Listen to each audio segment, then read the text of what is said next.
ఈ ధ్యానం లోపల అంటే హ్మ్. నేను ఏం చేశానంటే ఫస్ట్ స్థిర సుఖాసనం అని చెప్తానన్నమాట. ఓకే. అంటే 3 గంటలు కదలకుండా కూర్చోవాలి. హ్మ్. హ్మ్. అది చాలా ఇంపార్టెంట్. ధ్యానం లోపల అదొక ఇంపార్టెంట్ స్థితి అని చెప్పేసి జగ్గి వాసుదేవ్ గారు గాని హ్మ్. హ్మ్. ఎవరైనా చెప్తారన్నమాట.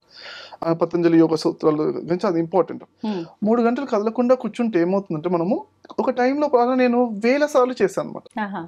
చేయడం వల్ల ఏంటి అర్థమైందంటే మన బాడీ కదలకుండా కూర్చున్నప్పుడు హ్మ్. అప్పుడేంటి కొంతసేపు తర్వాత అది రిలాక్స్ అవ్వడం అవుతుందన్నమాట. శరీరం విశ్రాంతి స్థితిలోకి వెళ్తుందన్నమాట. హుహు. దానికి కావాల్సిన రిలాక్సేషన్ అది తెచ్చేసుకుంటుంది. అవునా? దానికి ఓకే. కావాల్సిన విశ్రాంతి స్థితి ఆటోమేటిక్‌గా మనం కదలకుండా కూర్చొని ప్రాక్టీస్ చేస్తే హ్మ్. అయితే ఆఫ్‌కోర్స్ మనం అంతసేపు కూర్చోలేము కాబట్టి హ్మ్. ఏం చేయాలంటే మధ్యలో ఎప్పుడన్నా లేవాలి అనుకుంటే హ్మ్. మధ్యలో కొంచెం ఇబ్బందిగా మీరన్నట్టుగా కాళ్ళు గాని ఏదో ఇబ్బందిగా పట్టేసినట్టు పట్టేసినట్టు ఏమన్నా అనిపిస్తే అవుతుంది. ఒక్కసారి లేచి నుంచొని ఒక 2 మినిట్స్ స్లోగా లేచి నుంచొని ఆ ధ్యానం యొక్క శాంతిని మనము కాపాడుకుంటూ హ్మ్. ఒంటేసారి కంగారుగా లేసి అలా కాకుండా స్లోగా లేచి నుంచొని ఒక 2 మినిట్స్ అలా నుంచుంటే స్ట్రెచింగ్ అయిపోతుంది బాడీలో. మళ్ళీ అలానే కూర్చొని మళ్ళీ స్లోగా కూర్చొని అలా కంటిన్యూ చేస్తుండాలి.